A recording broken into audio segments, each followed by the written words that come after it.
আমাদের নারায়ণপুর এলাকায় দরিদ্র এলাকা আমাদের দেখেন, যদি বৃষ্টি আসে তাহলে এই রাস্তাতে পানি এসে এখানে ভাঙা চূড়া মাটি পর্যন্ত ধুয়ে যায়। আসলে আড়ালে আমার পানি পর্যন্ত ধরে,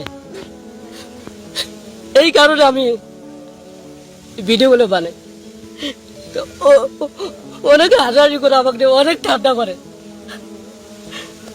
আমাদের এত কষ্ট।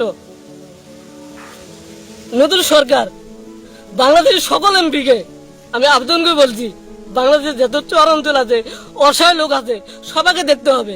আমি চাই না আপনারা আমাকে দেখেন। মানুষ খুশি থাকলে আমিও খুশি থাকবো, এটাই আমার আদেশ, এটাই আমার কথা। আসলে আমি কথা বুঝে বলতে পারি না, ছোটবেলার থেকে আমি এরকম।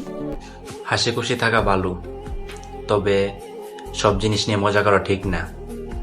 আমি এই মানুষটার আইডিটা আপনাদের মেনশন করে দিতেছি, আপনারা তার ভিডিওগুলো চেক করেন। একটা ভিডিও আমাকে দেখান যে ভিডিওটাতে সে অশ্লীলতা করছে, কিছু খারাপ কিছু বলছে, পাগলামি টাগলামি করছে, এরকম একটা ভিডিও আমারে দেখান, তাইলে আমি বুঝবো এই মানুষটা নিজের এলাকাকে কত ভালোবাসে। সেটা তার ভিডিও দেখলেই বোঝা যায়। সে সহজ সরল, ঠিক আছে, সে আমাদের মতো বা আপনাদের মতো এত শিক্ষিত না, বা তার চেহারা ভালো না, সে অন্য মিডিয়ার মতো হলুদ সাংবাদিকদের মতো গুছিয়ে গাছিয়ে কথা বলতে পারে না। তার মানে এই না যে আপনারা তাকে নিয়ে মজা করবেন, ঠাট্টা করবেন, এগুলো ঠিক না, বুঝছেন?